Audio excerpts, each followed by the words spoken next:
لوط علیہ السلام کو اللہ نے کیسے بچایا اس عمل سے. آگے جو جتنے انبیاء کے مختصر واقعات ہیں نا, ان میں جو پیغام قرآن دینا چاہ رہا ہے وہ ہے دعا کی فضیلت. وہ کیا ہے؟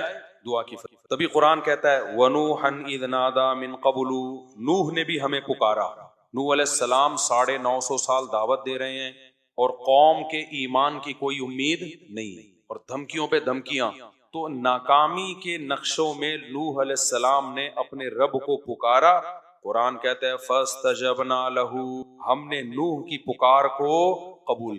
آج بہت سے لوگ کہتے ہیں ہم دعائیں مانگتے ہیں قبول نہیں ہوتی. بھائی قبول ہوتی ہے اس ٹائم پہ جس ٹائم پہ اللہ چاہے. یہ چھوڑ دو کہ قبول ہو رہی ہے کہ نہیں ہو رہی. کتنے لوگ کہتے ہیں فلسطین کے لیے کب سے دعائیں مانگی جا رہی ہیں, حرم میں بھی مانگی جا رہی ہیں. ایک تو ہمارے یہاں پروپیگنڈا بہت ہے. بہت سے لوگ کہہ رہے ہیں فلسطین کے لیے حرم میں دعا نہیں مانگی جا رہی, بک گئے ائمہ حرم. میں جب ابھی عمرہ کرنے گیا تو پہلی تراویح میں ہی فلسطین کے لیے دعا مانگی ہے انہوں نے. سوشل میڈیا بہت بڑا عذاب ہے, میں آپ کو بتاؤں. اتنی دجال کے آنے کی ہمیں بالکل ضرورت ہے ہی نہیں. جو لمبا پھینکتے رہو نا, بس پھینکتے رہو. میں نے تو یہ فیصلہ کیا ہے جب تک کوئی چیز اپنی آنکھوں سے نہ دیکھ لو نا تبصرہ ہی نہیں کرو. جو اٹھا کے فیس بک پہ جس کا جو ٹھڑک نکالنی ہوتی ہے نکال کے. میں پہلا دن تراویح کا تھا, اسی میں پہلے دن ہی فلسطین کے مظلوموں کے لیے وہ جو تراویح میں دعا وتر میں دعا مانگتے ہیں, پہلے دن ہی دعا مانگی. میں نے کہا لو بھائی, ابھی ہم کل کلپ دیکھ رہے تھے کہ دعائیں فلسطین کو لیے دعا نہیں مانگی جا رہی. تو جو کیا کہہ رہا تھا میں, ہاں لوگ کہتے ہیں اتنے عرصے سے ہم دعائیں مانگ رہے ہیں قبول نہیں ہو رہی. اس چکر میں بہت سے لوگ دعا مانگنا چھوڑ دیتے ہیں. یہ مت کرو. بنی اسرائیل کتنے عرصے سے دعا مانگ رہے تھے, پھر اللہ نے موسیٰ کو بھیجا. پھر موسیٰ کے آنے کے بعد حضرت موسیٰ نے بھی دعائیں مانگی ہوں گی راتوں کو اٹھ کے. بنی اسرائیل نے اور مانگی ہوں گی, لیکن ظلم کم ہونے کے بجائے بڑھتا جا رہا. تو کیا موسیٰ علیہ السلام نے دعائیں مانگنا چھوڑ دی ہے بھائی؟ یا موسیٰ اوذینا من قبل ان تأتینا ومن بعد ما جئتنا, اے موسیٰ تیرے آنے سے پہلے بھی ظلم, تیرے آنے کے بعد بھی ظلم, کوئی فائدہ نہیں ہو رہا. حضرت موسیٰ کیا کہہ رہے ہیں؟ بہت مزہ آتا ہے مجھے اس آیت کے پڑھنے میں. بنی اسرائیل نا بڑی قسم پرسی سے حضرت موسیٰ کے پاس آئے. یا موسیٰ اوذینا من قبل ان تأتینا, اے موسیٰ تیرے آنے سے پہلے بھی عذاب میں تھے. ومن بعد ما جئتنا, تو نجات دہندہ بن کے آیا ہے, لیکن تیرے آنے سے ہمیں کوئی فائدہ نہیں ہوا. مطلب کہ ہم تو دعائیں مانگ رہے ہیں, سب کچھ کر رہے ہیں, پھر بھی فائدہ نہیں ہو رہا. موسیٰ نے جواب میں کیا کہا؟ یا قوم ان الارض للہ استعینوا باللہ واصبروا, دیکھو اللہ سے مدد مانگتے رہو جیسے اب مانگ رہے ہو, اور صبر بھی کرتے رہو ساتھ ساتھ. دعا صبر کے بغیر نہیں ہوتی. یا قوم استعینوا باللہ واصبروا, اے میری قوم اللہ سے دعائیں مانگتے رہو اور صبر کرتے رہو. آگے دلیل کتنی شاندار دی ہے.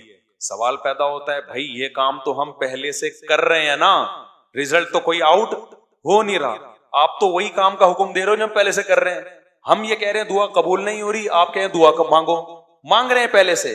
اس اشکال کا موسیٰ نے جو جواب دیا علیہ السلام نے, ان الارض للہ یورثها من یشاء من عبادی, اے میری قوم زمین فرعون کی نہیں ہے, یہ گریوی میں فرعون کو ملی ہوئی ہے.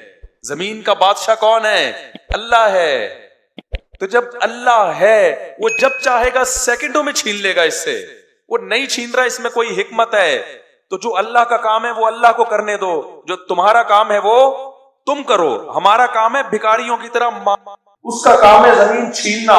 ہم اپنا کام کریں گے اور وہ اس کو اس کا کام کرنے دو, کیونکہ مالک وہ ہے, جب چاہے گا سیکنڈوں میں چھین لے گا. ان الارض للہ یورثها من یشاء من عبادہ, وہ اللہ جس کو چاہتا ہے زمین کا مالک بنا دیتا ہے. آج فرعون کو بنایا ہوا ہے, اس کا مطلب یہ نہیں کہ حقیقی مالک فرعون ہے. حقیقی مالک فرعون ہوتا پھر ہم مایوس ہوتے نا. حقیقی مالک کون ہے زمین کا؟ اللہ ہے. تو ہمیں مایوسی کی کیا ضرورت ہے بھائی؟ وہ نہیں چھین رہا, کوئی حکمت ہے, ہمیں آزما رہا ہے. وہ جب چاہے گا 2 منٹ میں چھین کے ہمارے حوالے کر دے گا. تبھی تو کیسے 2 منٹ میں چھینا کہ نہیں چھینا, آخری دم تک, جب تک وہ پانی کے کنارے پہ کھڑے ہوئے تھے نا اور فرعون کا لشکر آ رہا تھا, اس وقت تک فرعون یہ سمجھ رہا تھا زمین کا وارث کون ہے؟ میں ہوں. مصر کا مالک کون ہے؟ میں ہوں. پھر جب پانی میں راستے بنے, بنی اسرائیل پار ہو کے گزر گئے, اس وقت بھی فرعون بھی یہ سمجھ رہا تھا کہ مصر کا مالک کون ہے؟ بولو, میں ہوں. جیسے آج اسرائیل سمجھ رہا ہے کہ بیت فلسطین کا مالک کون ہے؟ اسرائیل ہے. فرعون تو اس سے بڑے پاورفل تھا, وہ بھی آخری اینڈ تک یہی سمجھتا رہا کہ زمین کا مالک کون ہے؟ میں ہوں. راستے بن گئے. اس وقت بھی فرعون سمجھ رہا تھا مصر کا مالک کون ہے, میں ہوں. بنی اسرائیل بھی یہ سمجھ رہے تھے, حضرت موسیٰ بھی یہ سمجھ رہے تھے کہ فی الحال زمین کا مالک کون ہے, فرعون. چند سیکنڈوں کے اندر کام ہوا ہے. جب فرعون نے پانی میں اپنے گھوڑوں کو دوڑانا شروع کیا, انہی راستوں میں جو بنی اسرائیل کے لیے بنے تھے, اور جب آخری آدمی جب تک داخل نہیں ہوا نا اس پانی میں, اس وقت تک بھی بنی اسرائیل یہ سمجھ رہے تھے کہ مصر کا مالک کون ہے, فرعون. ان کو کیا خبر تھی کہ یہ ڈوبے گا یہاں پہ. اللہ نے موسیٰ کو صرف یہ بتایا تھا کہ سمندر پہ لاٹھی مارو راستے بنا دوں گا. اب تک یہ وحی نہیں آئی تھی کہ اس کو تباہ بھی کروں گا, جو ظاہر اس آیت سے جو پتا چل رہا ہے. تو اس وقت تک سب یہ سمجھ رہے تھے. این وقت پہ جب آخری شخص پانی کے اندر داخل ہوا ہے نا, اور اس امید پر کہ اب ہم وہاں سے نکل جائیں گے, اس وقت اللہ نے سمندر کے دو پارٹوں کو ملا کے بتا دیا ان الارض للہ, زمین کا مالک کون ہے, اللہ ہے. یورثها من یشاء من عبادہ, جس کو چاہتا ہے اپنے بندوں میں مالک بنا دیتا ہے. تو آج اسرائیل کا جو فلسطین پہ ظلم ہو رہا ہے, ان فلسطینیوں کے لیے دعا بھی کرو, مدد بھی کرو, جو کر سکتے ہو کرو, لیکن مایوس ہونے کی ضرورت نہیں ہے. دعائیں مت چھوڑو. کب سے دعائیں مانگ رہے ہیں, قبول نہیں ہو رہی. بھائی ہمارے لیے آزمائش ہے, اسلامی ملکوں کے لیے آزمائش ہے.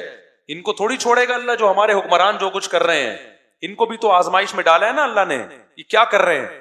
لیکن اس کا یہ مطلب نہیں ہے کہ بھائی فلسطین کی سرزمین کا یہودی مالک ہو گیا. اصل مالک کون ہے, اللہ ہے. اس نے وقتی طور پر کچھ ظالموں کے حوالے کی ہوئی ہے, تو ہم اپنا کام نہیں چھوڑیں گے. اور جب اللہ نے اپنا کام کرنا ہوگا, اس کو صدیاں اور سال نہیں چاہیے, وہ سیکنڈوں کے اندر نقشے کو تبدیل کر دے گا.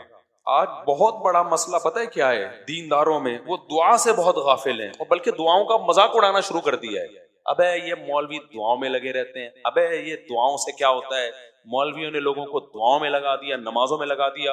اور جو ایسی باتیں کر رہے ہوتے ہیں وہ دعائیں بھی نہیں کر رہے ہوتے, یا تو کوئی بڑا تیر مار رہے ہو نا, کوئی تبدیلی کے لیے ایک نیا پیکج لے کر آئے ہوئے ہو, وہ بھی نہیں کر رہے ہوتے, کچھ بھی نہیں کر رہے ہوتے. ایک دعائی تو رہ گئی ہے. دعاؤں سے کبھی غافل. میں نہیں کہتا کہ صرف دعا سے سب کچھ ہوتا ہے, اسباب بھی اختیار کرنے پڑیں گے, لیکن آج کسی حد تک اسباب ٹوٹے پھوٹے لنگڑے لولے اختیار ہوتے ہیں. دعاؤں سے کیا ہو رہے ہیں لوگ, غافل ہیں. تو دعا مانگنے کی عادت ڈالو. اور نبی صلی اللہ علیہ وسلم نے فرمایا کہ انسان کی دعا اس وقت قبول ہوتی ہے, صحیح حدیث ہے, کہ جب تک اس کے دل میں یہ خیال نہ آئے کہ میری دعا قبول. جب یہ خیال آتا ہے نا یار مانگ رہا ہوں قبول نہیں ہو رہی, پھر قبول نہیں. تو اس لیے یہ جو آیتیں میں جلدی سے بس 2-3 آیتیں پڑھ کے ان کو ختم کرتا ہوں. ان کا خلاصہ یہی ہے کہ نوح علیہ السلام ناکامی کے اسباب میں اللہ کہتے ہیں جب قسم پرسی میں ہمیں پکارا, فاستجبنا لہ, ہم نے نوح کی دعا کو قبول کیا. کب قبول کیا, 950 سال, کتنے سالوں کے بعد, لیکن کیا نا اللہ نے. یعقوب علیہ السلام ساری زندگی دعا مانگتے رہے, قبول بڑھاپے میں کیا. اگر نہ مانگتے تو کچھ بھی نہیں. تو اور اللہ اگر ایسے دعائیں قبول کرنا شروع کر دے, ادھر مانگی ٹھک کر کے, وہ تو پی کے فلم ہو جائے گی. وہ شارٹ کلپ کسی نے بھیجا تھا, میں فلمیں نہیں دیکھتا, یہ ذہن میں جو لوگوں نے لکھا ہوا ہے اس نے چھٹی دیکھی, اللہ کی قسم نہیں دیکھی. ہاں یہ ضرور ہے کہ اس کے کچھ شارٹ کلپ تھے, وہ بھی دوستوں کے ساتھ دیکھیں, وہ والے کلپ جو بہت ہی خاندانی قسم کے کلپ. تو اگر ایسے قبول ہوتی نا, سموسا مانگ رہا ہے ٹھک کر کے سموسا رکھ کے چلا گیا, تبھی تو اس نے کہا کہ اگلا ورژن چاہیے, بیٹروا ختم ہو گیا, کیا کہہ رہا تھا وہ بیٹروا. اگر اس طرح سے دعائیں قبول ہوتی ہے, اللہ میری فلاں جگہ شادی کرا دے, ٹھک کر کے ہو گئی, پھر تو ایمان بالغیب رہتا. ایمان بالغیب, ایمان بالغیب تھوڑی رہتا. پھر تو بھائی جو مانگو ٹھک کر کے مل رہا ہے. پھر تو کافر بھی کہتے یار دعائیں مانگو بس. تو اللہ نے غیب میں رکھا ہے, تبھی دعائیں وہ لوگ مانگتے ہیں جن کا ایمان بالغیب ہوتا ہے. وہ بہت جاندار دعائیں مانگتے ہیں. جن کا ایمان بالغیب نہیں ہے, ان کا ہر عبادت میں دل لگتا ہے, دعا میں ان کا دل, ان کو لگتا ہے یار یہ ایسے, وہ نماز پڑھ لے گا, قرآن پڑھ لے گا, دعا نہیں مانگے گا. تو اللہ تعالیٰ فرماتے ہیں فاستجبنا لہ, ہم نے ان کی دعا کو قبول کیا. ونصرناہ من القوم الذین کذبوا بآیاتنا, اور جو لوگ ہماری آیات کا انکار کرتے تھے ہم نے نوح کی ان پر مدد کی. نوح علیہ السلام کمزور تھے, ہم نے ان کی مدد کی. آگے اللہ نے سلیمان اور داؤد علیہ السلام کا تذکرہ کیا کہ ہم نے کیسے کیسے ان کو نوازا. پھر اللہ نے ایوب علیہ السلام کا ذکر کیا. ایوب علیہ السلام کئی سال بیماریوں میں. آج بہت سے لوگ کہتے ہیں ہم بیماری ہیں اس کا مطلب خدا ہم سے ناراض ہے. نا میرے بھائی, مالی پریشانیاں, جسمانی پریشانیاں, یہ اللہ کے ناراض ہونے کی دلیل. اللہ آزماتا ہے کسی کو دے کے اور کسی سے. تو ایوب علیہ السلام کی زندگی بیماریوں میں اتنے پریشان ہو گئے, اللہ سے دعا مانگی, انی مسنی الضر, اے اللہ مجھے بہت پریشانی پہنچی ہے، وَأَنْتَ أَرْحَمُ الرَّاحِمِينَ، تو سب سے زیادہ رحم کرنے والا ہے۔ اتنے پریشان ہوئے تھے نا ایوب علیہ السلام، انسان بیماری میں تھوڑا چڑچڑا بھی ہو جاتا ہے۔ ایوب علیہ السلام کی بیوی نے بہت خدمت کی، ایسا نہیں ہوا کہ ایوب علیہ السلام جب کئی سال بیمار رہے تو ان کی بیگم کورٹ سے خلا لے کے چلی گئی، ایسا نہیں ہوا، اور لیتی بھی نا تو اس زمانے میں ملتا نہیں، یہ تنسیخ نکاح آج بہت آسان کرتا ہے، تو وفا کی ان کی بیوی نے بہت خدمت کی۔ آج نہ شوہر بیوی کے ساتھ وفا کرتا ہے، جب تک اٹریکٹیو ہے بیگم سے محبت، جہاں کوئی بیچاری کو کچھ مسئلہ ہو گیا جان چھڑانے کی کوشش، اور عورت بھی یہی کرتی ہے، جب تک کماؤ پوت کھلا رہا ہے میرا میاں ہے، جہاں بیچارے پر غربت آ گئی، کوئی بیماری آ گئی، ٹھک کر کے کھلا۔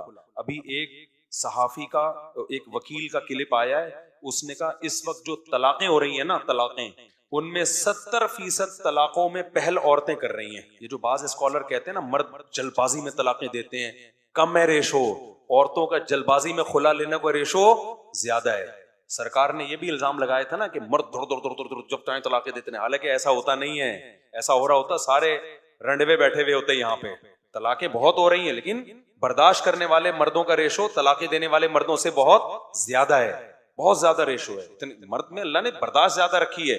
خواتین کو خلا کا جو یک طرفہ خلا کا اختیار دے دیا نا، اس کے نتیجہ میں نہیں، کوئی مولوی نہیں کہہ رہا، ایک وکیل کہہ رہا ہے، وکیل کہہ رہا ہے، لبرل وکیل ہے، وہ کہہ رہا ہے بھائی جو رجسٹرڈ طلاقیں ہیں ان میں 70% کس کی طرف سے ہیں؟ خواتین، کیونکہ برداشت ختم، ذرا سا مسئلہ ہوا ٹھک کر کے عدالت سے خلا لیا، پتلی گلی سے نکلی، تو خاندانی نظام گیا تیل لے، برباد ہو گیا۔ تو ایوب علیہ السلام کی بیوی نے اس بیماری میں ایوب علیہ السلام کی بہت خدمت، تھوڑی سی خدمت میں اونچ نیچ ہو گئی، ظاہر انسان بیمار ہوتا ہے غصہ جلدی آتا ہے۔ حضرت ایوب علیہ السلام نے کہا کہ میں ٹھیک ہوا نا تجھے 100 کوڑے ماروں گا، اس سے، اور قسم اٹھا لی، ٹھیک ہوا نا، کہیں اونچ نیچ ہو گئی ہوگی۔ حضرت ایوب کو بڑی ندامت ہوئی کہ یہ تو بڑی وفادار بیوی ہے، لیکن قسم بھی اٹھا چکا ہوں، اب قسم بھی تو اللہ کے نام کی ہوتی ہے نا، تو اب قسم بھی اٹھا لی ہے، قسم توڑنا بھی بہت بڑا جرم ہے، اور بیوی کو کوڑے مارنا بھی اچھا، کتنی اچھی بیوی ہے بھائی۔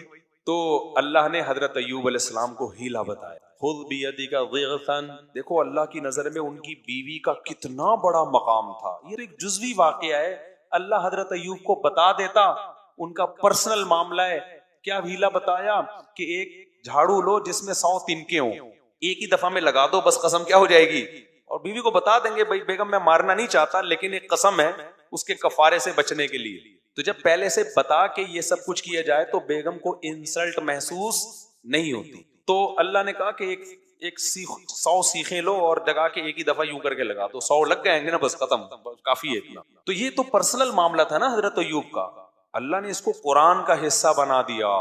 اس سے پتہ چلتا ہے کہ اللہ کو وفادار بیوی اتنی پسند ہے کہ اللہ اپنے پیغمبر کو ہیلا بھی بتا رہے ہیں اور اس کو قرآن کا حصہ بھی بنا رہے ہیں، یہ بتانے کے لیے کہ یہ پروٹوکول ایوب علیہ السلام کی بیوی کو میں نے دیا ہے۔ اور یہ طریقہ بھی بعض دفعہ مفتی ہیلے بتا رہے ہوتے ہیں نا، مفتی جو غلط مفتی بھی ہیلے بتا رہے ہوتے ہیں بعض دفعہ، ابے تو ایسا کر، حلالوں کے ہیلے جیسے بتا رہے ہوتے ہیں، اور بعض دفعہ ہیلے ایسے بتا رہے ہوتے ہیں کہ زکوٰۃ کے ہیلے، غریب کو دے 1 کروڑ روپے، اس نے لیا مالک بن گیا، اس کے ہدیہ لے لے، جلیبیاں کھا بیٹھ، بھائی ہو گیا نا، بھائی آپ نے اس کو مالک بنایا، زکوٰۃ ادا ہو گئی، اب اس کی مرضی، جس کو چاہے دے، وہ اپنی خوشی سے اگر آپ کو دے دے تو ہو گیا نا۔ کل ایک بندہ آیا کہہ رہے ہمارے مدرسے کے طلبہ ہیں، زکوٰۃ لیتے ہیں ہم لوگ، طلبہ کو مالک بنا کے پھر ہم مدرسے کی تعمیر میں لگا سکتے ہیں۔ جب طلبہ کو مالک بنا دیا، زکوٰۃ تو ادا ہو گئی، اتنی بڑی رقم دے اور مالک بنا کے اور پھر واپس لے تو دے کے دکھا واپس، بولے جب میں ہوں تو میں کیوں دوں؟ وہ بچہ کو پتا ہے میں ایویں ڈرامے بازی ہو رہی ہے میرے ساتھ، اس کو ہیلا کہتے ہیں نا، یہ ناجائز ہیلا ہے۔ بچے کو پتا ہے ورنہ 1 لاکھ روپے کسی بچے کو دو، وہ کہے گا میں پاگل ہوں، میں مدرسے کی دیوار میں لگاؤں، میرے بیسیوں مثلا میرا ابا غریب میری اماں غریب، تو یہ ناجائز ہیلا ہے۔ تو جیسے بعض 2 نمبر قسم کے مفتی غلط ہیلے بتا رہے ہوتے ہیں، لیکن یہاں ہیلا کون بتا رہا ہے؟ اللہ۔ کس کو؟ پیغمبر کو۔ کس کو بچانے کے لیے؟ ان کی بیوی کو بچانے کے لیے۔ تو جو بھی وفادار ہوگا، میاں ہو یا بیوی، اللہ کو وفاداروں کی قدر ہے۔ مشکلات میں مارکیٹ سے شارٹ ہونے والوں کی اللہ کو قدر، کہ جب حالات اچھے تھے تو بہت بہترین میاں، حالات جہاں خراب ہوئے تو مارکیٹ سے ایک دم شارٹ۔ جج بیٹھا ہوا ہے ٹھپے لگانے کے لیے، جج جیسی کسی کی بیوی جائے نا، جج، اچھا جج کی بیوی کو بھی کوئی اور جج طلاق دے رہا ہے آج کل، پورا سیٹ اپ ہی بڑھ گیا، وہ مسئلے بھی۔ اچھا میرے بھائی جلدی سے، میں یہ بہت مزے کی آیتیں ہیں یار، یہ مجھے تو بڑا مزہ آتا ہے۔ آگے اللہ کہتے ہیں دیکھو ہم نے اس مصیبت سے ایوب کو نکالا اس دعا کی برکت سے۔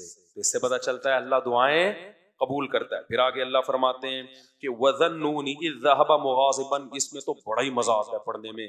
اللہ کہتے ہیں مچھلی والے کو بھی یاد کر. مچھلی, اللہ نے یونس علیہ السلام کا نام کیا رکھ دیا؟ مچھلی والا. یہ بھی محبت ہے اللہ کی اپنے پیغمبروں سے. حالانکہ یونس علیہ السلام تو فرار ہو کے گئے تھے اللہ سے پوچھے بغیر, اور مچھلی نے کھا لیا. یہ سب تو بطور سزا کے ہوا ہے, لیکن پتہ چلتا ہے یہ دیکھنے میں سزا تھی, حقیقت میں سزا نہیں تھی. ہمارے حضرت اس کو اپنے الفاظ میں بتاتے تھے, یہ محبت کی چٹکی ہے. چٹکی کی دو قسمیں ہوتی ہیں, ایک کسی کو تکلیف دینے کے لیے چٹکی لی جاتی ہے, ایک محبت میں چٹکی. چیخیں دونوں میں سیم نکلتی, چیخیں دونوں میں کیا ہوتی ہیں؟ سیم, لیکن جذبات دونوں میں بالکل ڈیفرنٹ ہوتے ہیں. تو اللہ بعض دفعہ پیغمبروں کو سزا بھی دیتے ہیں, تو وہ دیکھنے میں سزا ہوتی ہے, حقیقت میں وہ سزا نہیں ہوتی. اب دیکھو یونس علیہ السلام کے ساتھ یہ والا معاملہ نہ ہوتا تو یونس علیہ السلام کا شاید قرآن میں تذکرہ ہی نہ ہوتا, اور آپ کا نام اللہ مچھلی والا رکھتے ہی نہیں, مچھلی والا ہی نام نہ رکھتے. یہ ایسے ہے جیسے حضرت علی رضی اللہ تعالیٰ عنہ ایک دفعہ لیٹے ہوئے تھے نا مٹی میں, حضرت فاطمہ سے کچھ ناراضی ہوئی تو آپ چلے گئے, تو کچھ جیسے میاں بیوی میں ہوتی ہے بعض دفعہ, تو کہیں لیٹ گئے جا کے, تو نبی جب گئے نا تو پورے مٹی پہ لیٹے ہوئے تھے نا, مٹی لگی ہوئی تھی, تو حضرت علی کو نبی نے فرمایا ابو تراب, مٹی والا. اب یہ لفظ بظاہر توہین, لیکن حضرت علی کو اندازہ ہو گیا, یقین تھا کہ یہ توہین کی نیت سے نہیں ہے, یہ کیا ہے؟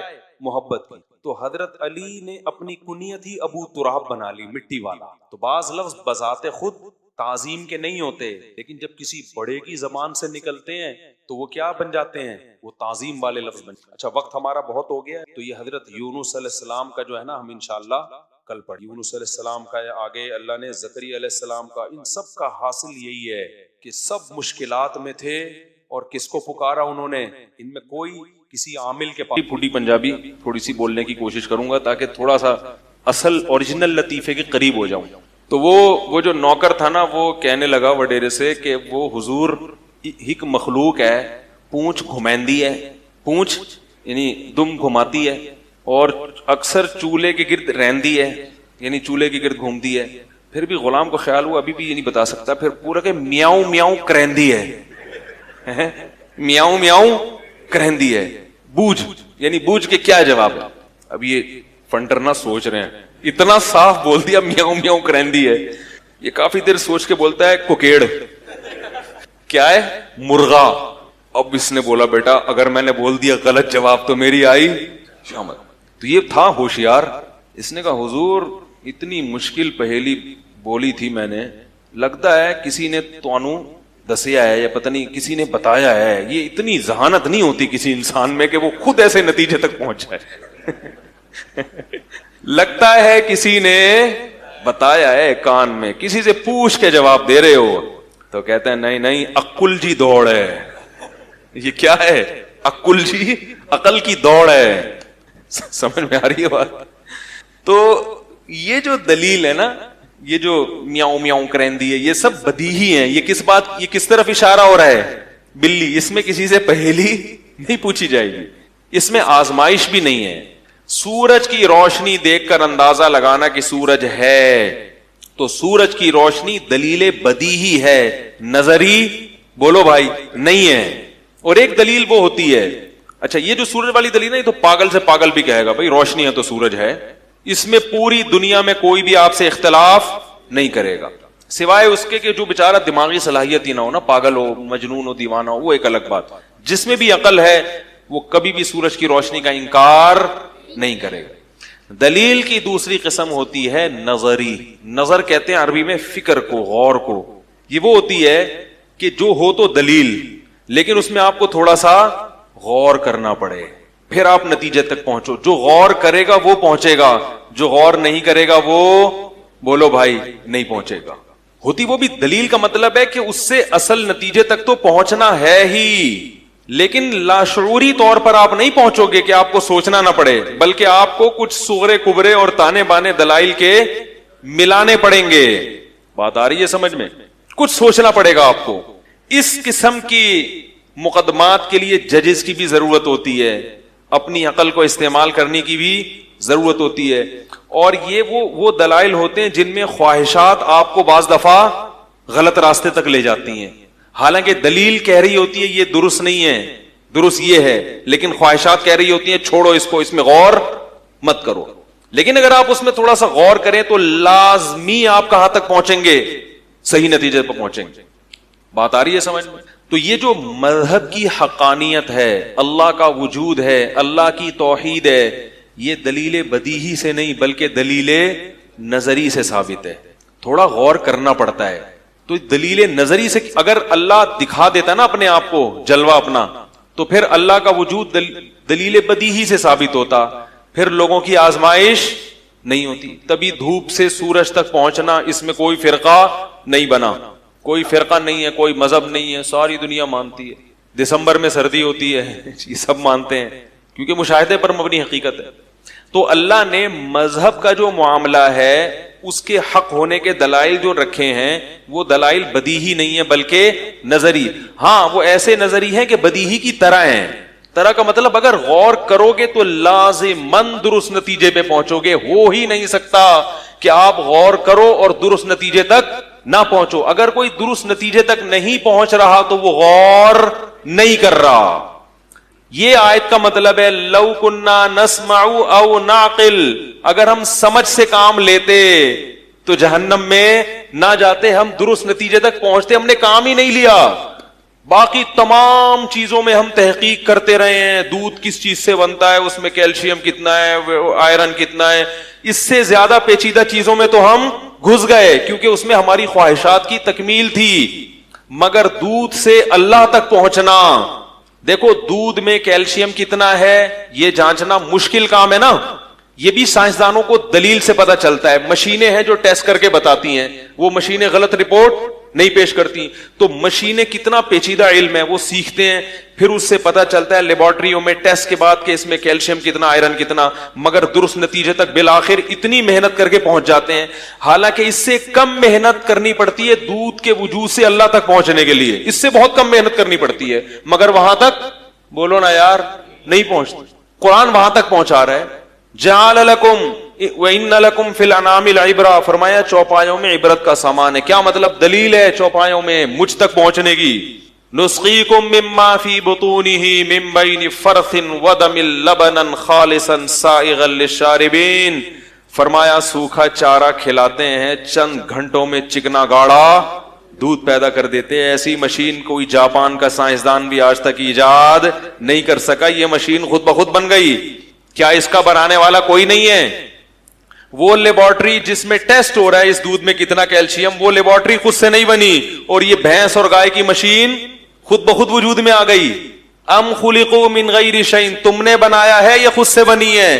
نہ ہم نے بنایا نہ خود سے بنی. پتہ چلا بنانے والا کوئی اور ہے. اسی کو تو اللہ کہتے ہیں، اسی کو تو خدا کہتے ہیں. اگر وہ نہیں ہے، اللہ نہیں ہے، خدا نہیں، پھر کون ہے؟ نہ کوئی اصل بتاتے ہو اور نہ جس کے بارے میں ہم بتاتے ہیں اس پر ایمان لاتے ہو. اس کا مطلب تم حق تک پہنچنا چاہتے ہی نہیں ہو. حق تک پہنچنا چاہتے ہی نہیں ہو. آپ کی والدہ نے بتایا بیٹا یہ آپ کے ابو ہیں، آپ کہہ رہے نہیں میرے نہیں ہیں. پھر اماں کہیں پھر بتا دے کون ہے، کہہ رہے پتہ نہیں کون ہے. بھائی خود بھی نہیں بتاتے کون ہے، اور جس کو اماں بتا رہی ہے جو مضبوط دلیل ہے وہ زیادہ جانتی ہے نا ابا کون ہے. تو اماں کی گواہی بھی قبول کرنے کے لیے تیار نہیں ہے، تو مقابلے میں کوئی دوسرا لاتے بھی نہیں ہو. اس کا مطلب کیا ہے؟ ضدی ہو، ہٹ دھرم ہو. یہی غیر مسلم کر رہا ہے، اور لبرل لوگ اور ایتھیس لوگ وہ یہی کر رہے ہیں. اس سے زیادہ پیچیدہ دلائل تک نتائج، اس سے زیادہ پیچیدہ نتائج تک پہنچ جائیں گے. لیکن جو دلیل بالکل بدیہی کی طرح ہے اللہ تک پہنچنے کے لیے، اس میں عقل سے کام بولو بھائی نہیں لے رہے. یہی تو جہنمی کہیں گے اللہ عقل سے کام لیتے تو نہ ہوتے ہیں آپ. تو میں اس ٹاپک کو بھی مکمل کرتا ہوں. تو دلائل کیسے ہوتے ہیں؟ ایک بدیہی اور ایک نظری. تو جو نظری دلیل ہے نا، نظری یا بدیہی، اس کی دو قسمیں ہیں. آپ بولیں گے کیا معاشرتی علوم کا پیپر لے کے بیٹھ گئے، کیا کریں ٹیکنیکل طریقے سے جب تک نہ سمجھائیں، پولیس تو سمجھا نہیں سکتی، وہ تو پھر اچھوں کو بھی سمجھ میں آ جاتا ہے. اللہ اگر آسمان سے پیغمبروں کے بجائے پولیس اتارتے نا تو سب ایمان لے آتے. کیا خیال ہے؟ جو ڈنڈے لے لے کے سب کے کوڑے لگاتے بولتے کیوں ایسا کر رہے ہو. سب اللہ نے کیا کیا؟ فمن شاء فلیؤمن ومن شاء فلیکفر. دلائل کے انبار لگا دیے اور دو آپشن دے دیے. جس کا دل چاہے ایمان لا کے نیک اعمال اختیار کرے، جس کا دل چاہے کفر کے راستے پر. کوئی آسمان سے ڈنڈا نہیں برسے گا، کوئی ٹھنڈا نہیں برسے. تمہارے پاس دونوں راستے ہیں، ادھر چلو ادھر چلو، مرضی ہے تمہاری. لیکن بتا دیا کہ یہ آپشن دنیا کی حد تک ہے. انا اعتدنا جہنم للکافرین نزلا، جو کافر ہے ہم نے جہنم اس کے لیے تیار کر کے رکھی ہے. کیونکہ امتحان گاہ میں سزا نہیں دی جاتی، ایگزامینیشن ہال میں صرف امتحان لیا جاتا ہے. رزلٹ کی اناؤنسمنٹ ایگزامینیشن ہال کے بعد ہوتی ہے. تو اب جو دلیل بدیہی ہو یا نظری ہو، اس کی کتنی قسمیں؟ بولو بھائی، دو.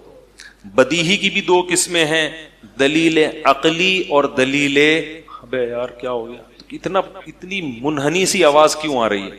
دلیل عقلی، نقلی کا مطلب وہ نہیں جعلی، 2 نمبر. نقل کا مطلب میں بھی اس کو ڈیفائن کرتا ہوں. اور دلیل نظری کی بھی کتنی قسمیں ہیں؟ عقلی اور، بولو بھائی، نقلی. عقلی تو یہی ہے کہ آپ نے سورج دیکھا اور عقل کہتی ہے کہ دھوپ دیکھی، عقل فوراً کہتی ہے کہ کیا ہے؟ سورج موجود. نقلی کا مطلب یہ ہے کہ لوگ آپ کو بتا رہے ہوں. نقل یعنی سینہ بسینہ نقل ہو رہی ہو، یا زبان سے نقل ہو رہی ہو، سن کے پتا چلے. آپ بہت ساری چیزوں کے ہمارے پاس صحیح ہونے کی عقل سے کوئی دلیل نہیں ہوتی، ہم اس لیے مانتے ہیں پبلک کہہ رہی ہے. جو لوگ کہتے ہیں نا، جو لوگ کہتے ہیں وہ غلط ہوتا ہے، لوگوں کو مت دیکھو، یہ ایسا نہیں ہے. کچھ چیزوں میں لوگوں کو دیکھنا پڑتا ہے، کچھ چیزوں میں نہیں دیکھنا پڑتا. اس کا بھی ایک ضابطہ ہے. کہتے ہیں لوگوں کو مت دیکھو کیا کر رہے ہیں. میں اکثر لوگوں سے ایک بات کہتا ہوں کہ جب تک کسی چیز کے عرف کے غلط ہونے کی 100% دلیل نہ ہو تو عرف کے حساب سے ہی چلو، معاشرے کے حساب سے ہی چلو. لوگ کہتے ہیں نا معاشرے کے ساتھ نہ چلو، نہ معاشرے کے ساتھ چلو جب تک کہ اس کے معاشرے کے غلط ہونے کی 100% دلیل آپ کے پاس موجود نہ ہو. خامخواہ میں کلچر کی مخالفت کر کے فنٹر گیری اور فنٹر بننے کی کوشش مت کرو.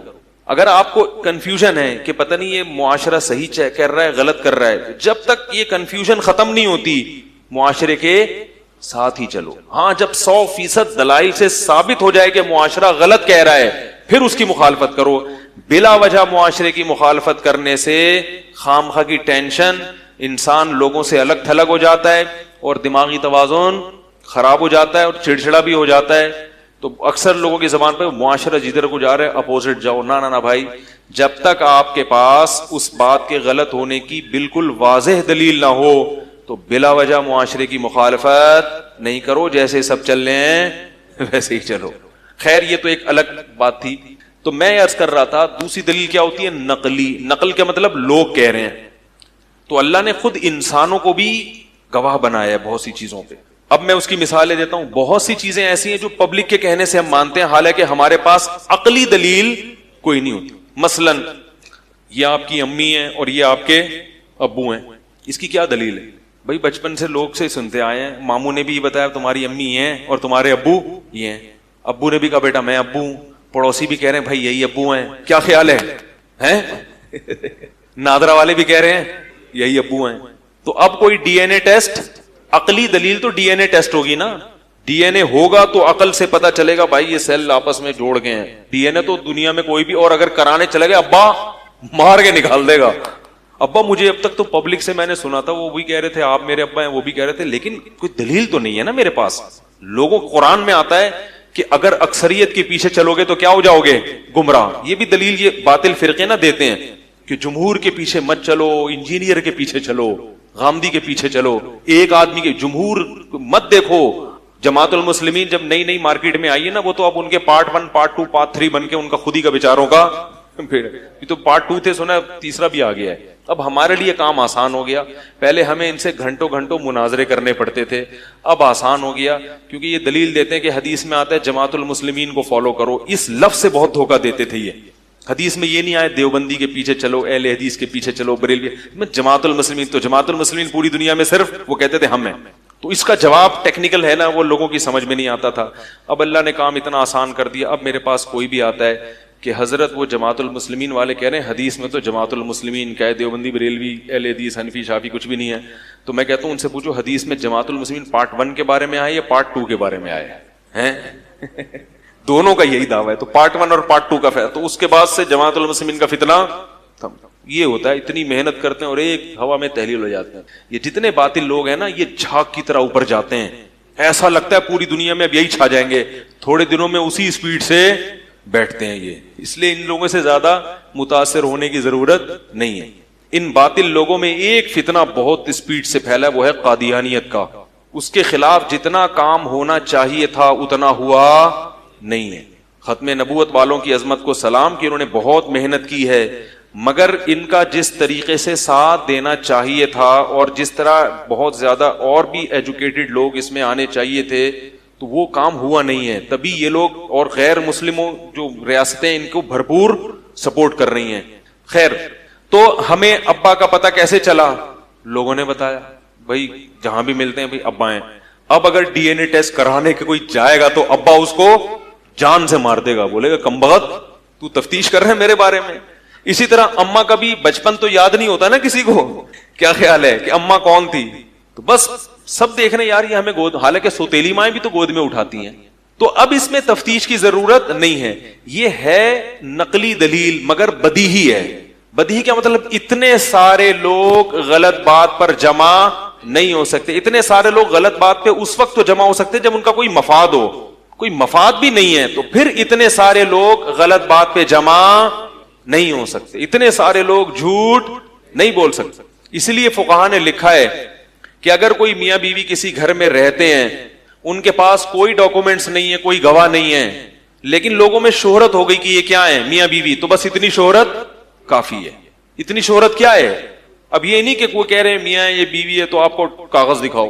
حکومت تو کاغذ اس لیے مانتی ہے نا کہ وہ پڑوسیوں سے بار بار تھوڑی آگے پوچھے گی, نادرا والے تھوڑی آگے پوچھیں گے, بھائی ان کے پاس اتنا ٹائم نہیں تو انہوں نے پھر ڈاکومنٹیشن کا سسٹم رکھا ہوا. ورنہ عام آدمی کے لیے اتنا کافی ہے کہ لوگ کہتے ہیں کہ یہ کیا ہے بھائی میاں بیوی, بس اتنا کافی. اور اب جب نکاح کے کاغذات نہیں بنا کرتے تھے اس وقت یہی سسٹم ہمیشہ سے چلتا چلا رہا. بھائی لوگ جن کو میاں بیوی مانتے ہیں تو ہم بھی ان کو کیا کہتے ہیں, میاں بیوی. ان پہ کوئی تہمت نہیں لگا سکتا, وہ تہمت لگائے گا تو تہمت لگانے والے کو کوڑے لگیں گے. تو یہ دلیل ہے بدیہی ہے مگر ہے نقلی, عقلی نہیں ہے, کیونکہ پبلک کے کہنے سے ہمیں پتا چلا ہے. اور کچھ دلائل ایسے ہوتے ہیں جو نقلی ہوتے ہیں مگر نظری ہوتے ہیں, بدیہی نہیں ہوتے. جیسے ابھی سلیم کباڑیے کی طرف آ جاتے ہیں.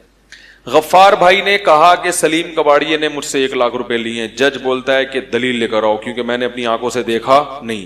2 گواہ لے آیا. کون لے کر آیا؟ غفار بھائی 2 گواہ لائے. 2 گواہ کہہ رہے ہیں ہاں جی انہوں نے 1 کروڑ لیے ہیں. تو جج محض گواہوں کے آتے ہی فیصلہ نہیں کرتے. جج بولے گا یہ ایسا تو نہیں کوئی اس کے چاچے مامے ہوں ہیں بھائی, ان کا کوئی مفاد ہو, اس نے ان سے پیسے بولو یار کھائے ہوئے ہوں, جھوٹے گواہ ہوں, تو وہ جرح کرے گا. وہ کیا کرے گا؟ جرح دیکھے گا, اور اطمینان کے لیے مزید گواہ بھی طلب کر سکتا ہے کہ یار اور 8-10 لے کر آؤ. تو یہ دلیل نقلی ہے مگر نظری, بدیہی بولو نا یار نہیں. تو یاد رکھو یہ جو جہنمی کہیں گے لو کننا نسمع او ناقل, ہم سنتے, یا سننے کا کیا مطلب؟ دلیل نقلی پہ غور کرتے اور نقل کو سنتے, یا عقل سے کام لیتے, دلیل عقلی میں غور کرتے, دونوں میں سے کسی بھی میں بھی غور کر لیتے تو یہاں تک نہیں پہنچتے. نہ ہم نے نقل کو سنا کہ پیغمبر کیا کہہ رہے ہیں اور پیغمبروں سے نقل کرنے والے علماء کیا کہہ رہے ہیں, نہ کبھی ہم نے ان کو غور سے سنا, مولویوں کی مخالفت میں ہی زندگی گزر گئی.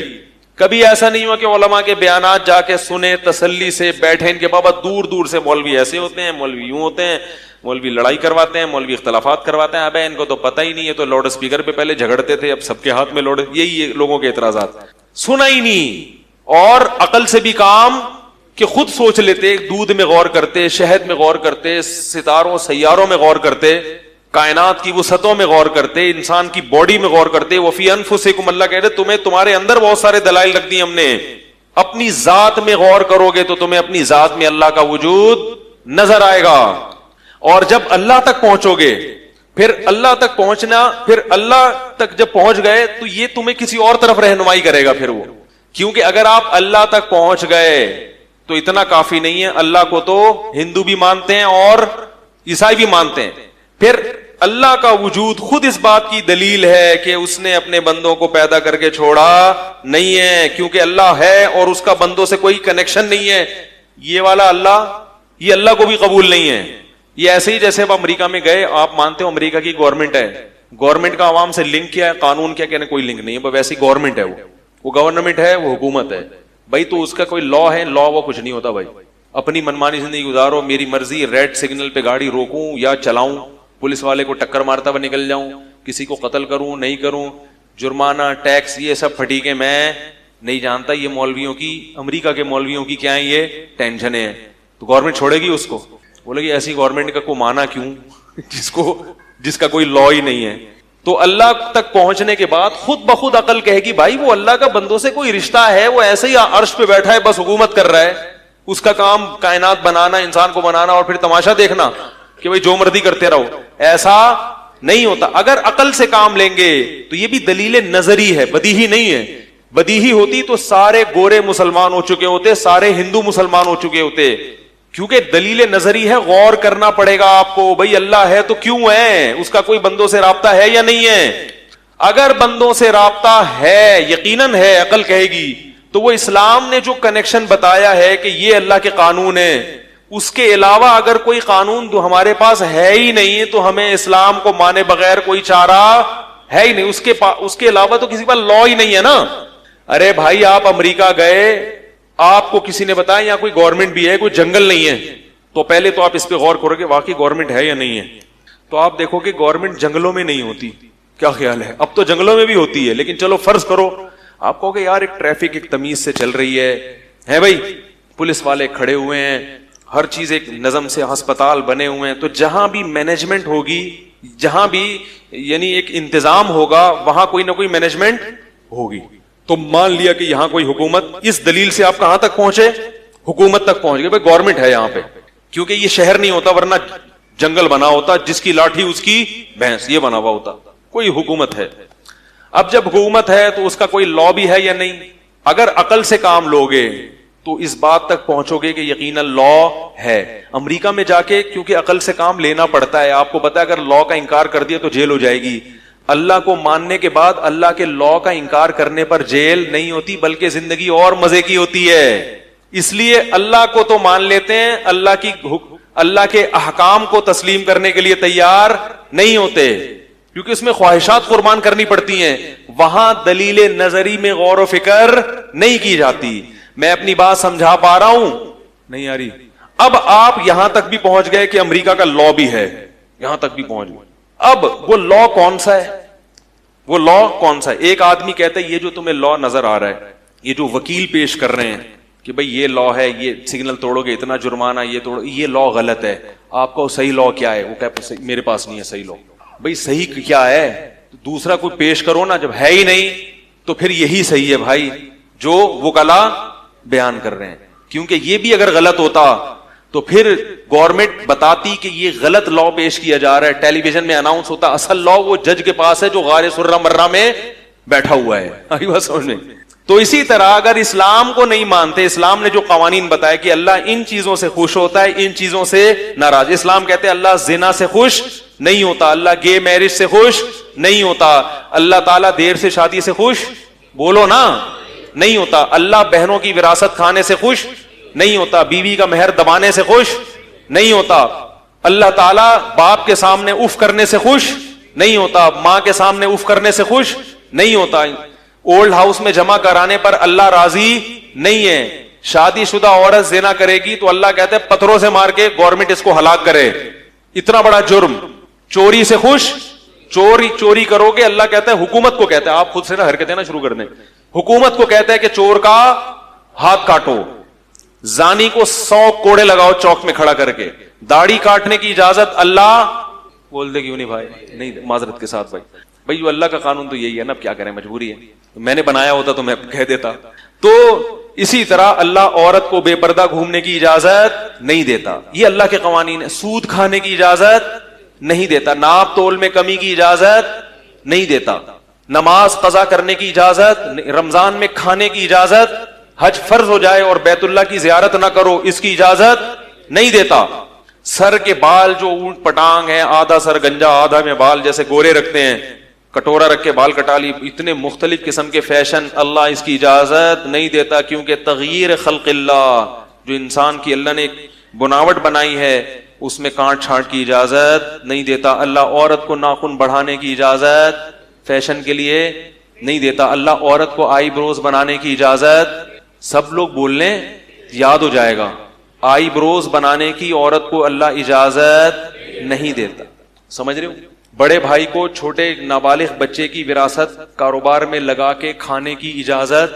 ابے قرآن میں خود اللہ نے, میں اپنی طرف سے نہیں بول رہا بھائی, قرآن میں جہاں بھی یتیم کی بات آئی ہے نا کہ یتیم کا مال جو کھاتے ہیں وہ آگ کے انگارے کھانے ہیں, لوگ پتہ کیا سمجھتے ہیں عیدی سینٹر میں کسی یتیم کے چپل چرانا مراد ہے. یہاں یتیم کا مال کا مطلب جو عرب کہایا کرتے تھے وہ مراد ہے کہ جب باپ کی ڈیتھ ہو گئی تو بڑا بھائی چھوٹے بھائی کی وراثت کھا جاتا تھا کہ میں ہوں نا بھائی, ساری وراثت کھا گیا تو اس کا تھوڑا عید بقرعید پہ کپڑے بنا دیے. کیا خیال ہے بھائی؟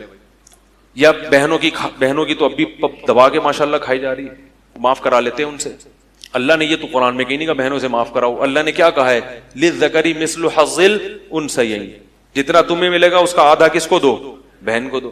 تو بہت ساری شراب کی اجازت نہیں دیتا, سمجھ میں آ رہی ہے بھائی؟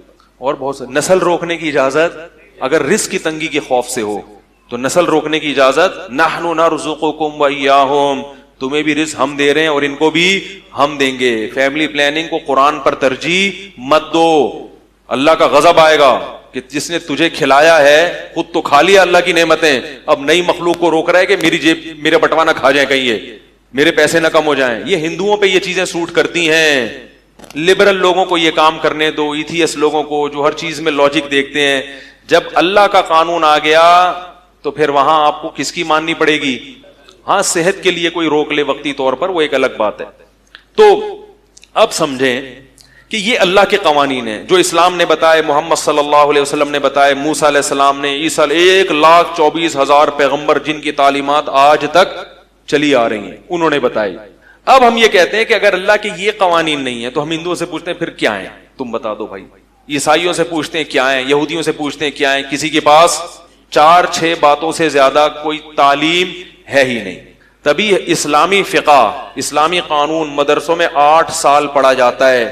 عیسائیت کو 8 سال بولو نا بھائی نہیں, اگر پڑھا بھی جاتا ہے تو قانون نہیں, تاریخی کتابیں. یہودیت کو 8 سال نہیں پڑھا جاتا, ہندو مذہب کو 8 سال نہیں پڑھا, اور اگر پڑھا بھی جاتا ہے تو قانون نہیں ہے کہ یہ جائز ہے یہ ناجائز, یہ الاؤ یہ ناٹ الاؤڈ, یہ ایسا نہیں ہے. وہ پر روحانی چیزیں, جن ہوتے ہیں, بھوت ہوتے ہیں, چڑیلیں ہوتی ہیں, بھگوان یہ اس کی روح اس میں آ گئی, اس چیز کی چیزیں. لا کیا ہے یہ نہیں پڑھا جاتا ہے, پڑھا جب جائے گا جب ہوگا. اور مدارس میں 8 سال اسلامی قانون جو پڑھا جاتا ہے اس کی فنیشنگ پھر مزید 2 سال کی جاتی ہے. جیسے پانی کا فلٹر ہوتا ہے نا, یہ تو کچرا نکالے گا اور یہ والا بوتل کیا کرے گی, اس کو پالش کرے گی اور پھر اس میں ویوز داخل ہوں گی جو جراثیم کو 3 پروسیس سے گزر کے پھر پانی نکلتا ہے. اس کو کہتے ہیں خاندانی طریقے سے فلٹر ہونا. کیا خیال ہے, کیا خیال ہے بھائی؟ تو مدارس میں 8 سال تو پڑھا جاتا ہے, پھر اس کے بعد تخصص کیا جاتا ہے فقہ میں, وہ 2 سے بعض مدرسوں میں 2 سال, بعض میں 3 سال, وہ بھی اس قانون کو پھر اس کی پریکٹس کی جاتی ہے کم سے کم 10 سال.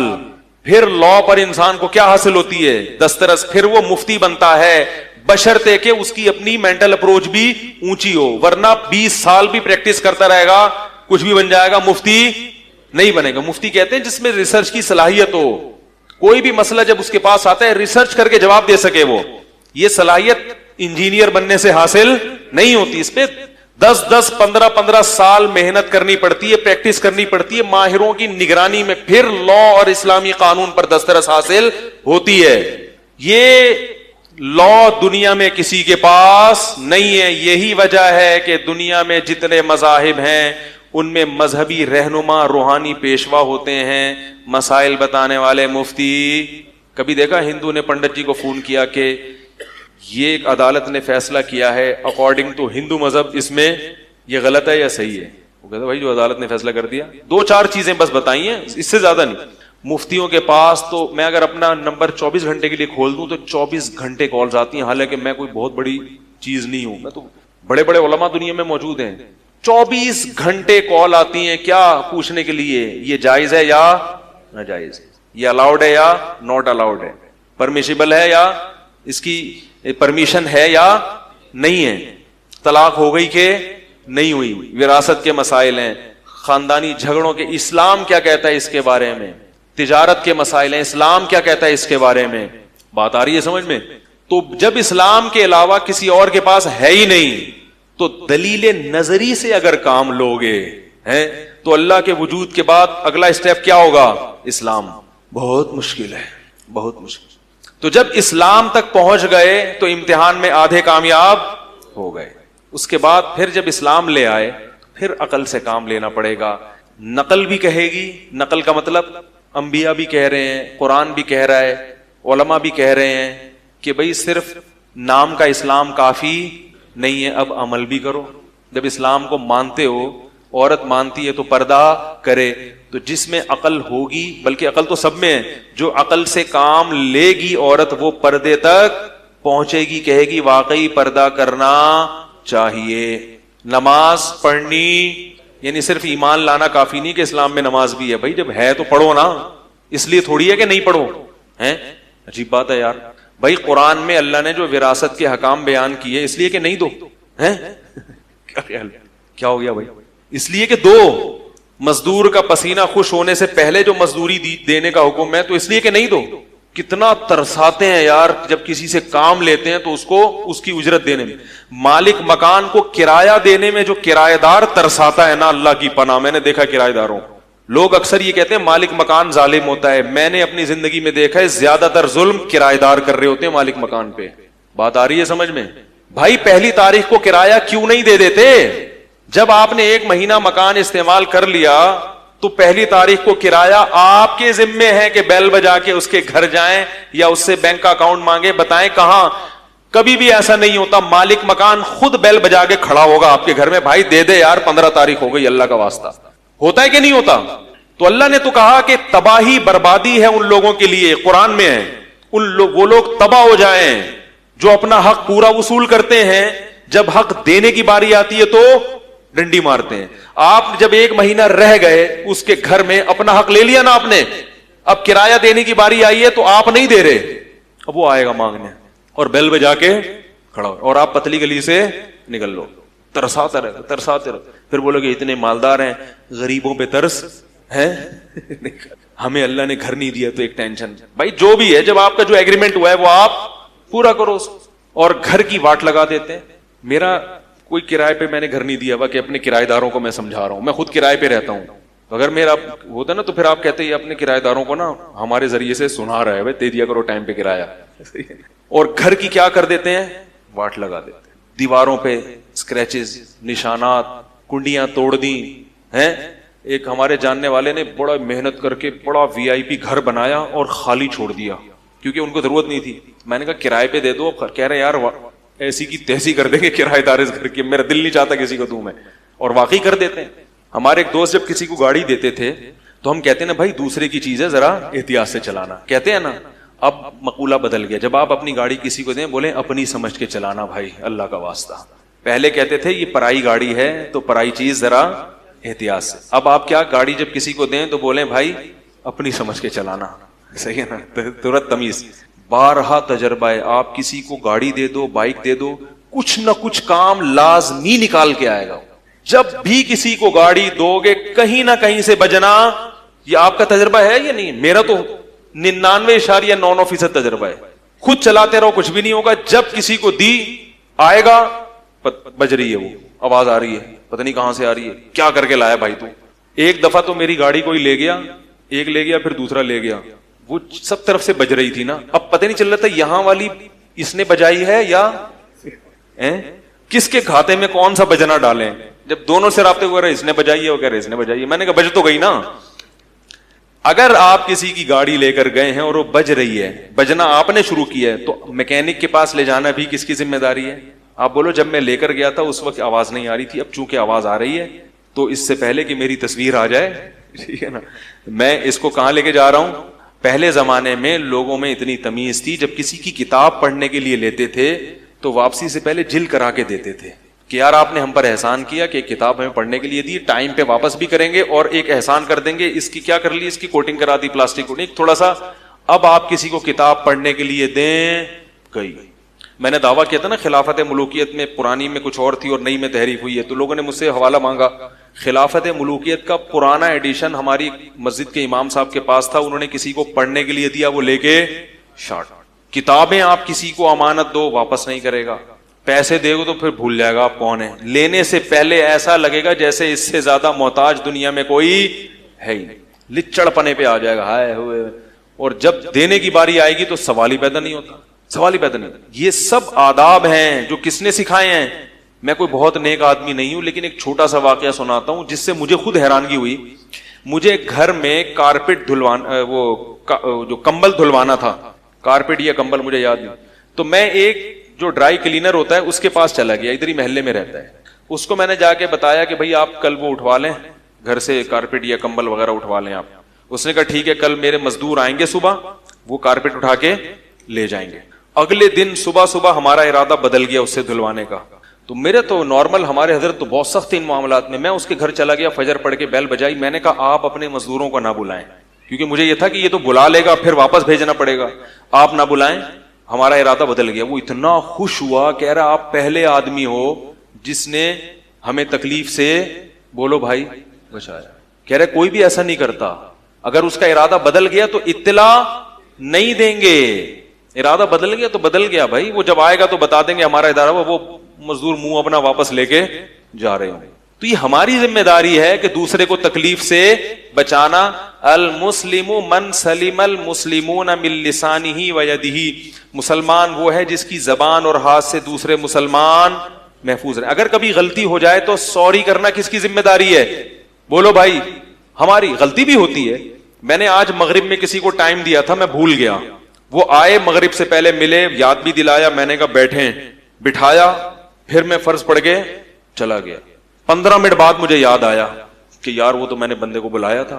15 منٹ بعد مجھے یاد آیا, اور حالانکہ وہ ملے بھی ہیں, وہ بتا بھی دیا میں آ گیا ہوں. میں نے کہا بٹھا کے بھی آیا, پھر بھول گیا. 15 منٹ گزرے ہیں تو میں گھر سے دور تھا. اب جب دور تھا تو مجھے پتا تھا کہ ان کی کال آ رہی ہوگی, تو 5-6 کالیں میں نے گریوی میں سنی ہے کہ ان کی کون سی ہے, کیونکہ میرے پاس نمبر تو تھا نہیں. پھر وہ اگر موجود ہیں تو ان کو پتا ہوگا. میں نے کم از کم جب آیا ہوں 10 دفعہ ان سے معذرت کی ہوگی, کیونکہ غلطی کس کی ہے بھائی؟ یہ اس کی ٹینشن تو نہیں ہے نا, وہ تو بیٹھا ہوا ہے. اور انتظار کی کوفت بہت شدید ہوتی ہے. ہمارے ہاں الٹا ہوتا ہے, ہم آئیں گے, کیا ہو گیا 15 منٹ بیٹھا نہیں جاتا ہیں, ہم لوگ یہ اسٹائل ہے ہمارا نا. وہ اگر غصے سے دیکھے گا نا مفتی صاحب کی طرف یوں کر کے, یار مفتی صاحب 20 منٹ ہو گئے بیٹھو, کو اطلاع تو دے دو, کیا ہو گیا ہیں. شادیوں میں تو 1-1 گھنٹہ انتظار کر لیتے ہو, یہاں 20 منٹ نہیں بیٹھا جاتا. مسجد میں بٹھایا ہے نا, کوئی توے پہ تھوڑی بٹھا کے گیا ہوں تمہیں, کوئی توے پہ بٹھا دیا, کیا خیال ہے بھائی کوئی تندور میں بٹھا کے آ رہا ہوں تمہیں میں. ہم یہ تو میں نے اپنا ایک واقعہ بیان کر دیا, کوئی یہ نہ سمجھے کہ یہ مفتی صاحب بہت نیک ہے. ہم سے بھی یہ میں جو اتنی باتیں کر رہا ہوں نا, ہم سے بھی غلطیاں ہوتی ہیں. تو مقصد یہ کہ تکرار ہو جائے تاکہ میری بھی اصلاح ہو جائے, اور ہو سکتا ہے پرانے جاننے والے بیٹھے ہوں, بولے یار یہ تو آج تو بڑے نیک نیک بنے ہوئے, تو وہ کیونکہ پرانا دوست سارے راز جانتا ہے. تبھی کسی نے ماہر نے کہا ہے کہ پرانا دوست جب بھی ناراض ہو منا لو, کیونکہ وہ تمہارے سارے راز جانتا ہے, یہ نا اس کو تو لازمی منا دو. تو کوشش تو بہرحال کرنی چاہیے نا, اچھی بات کرے انسان, اور کوشش.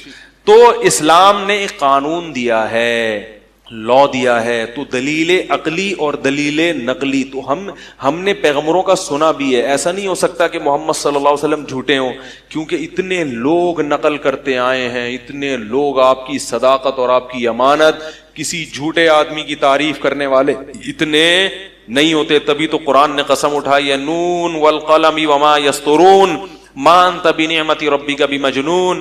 مشرکین کہتے تھے آپ پاگل ہیں, معاذ اللہ دیوانے ہیں.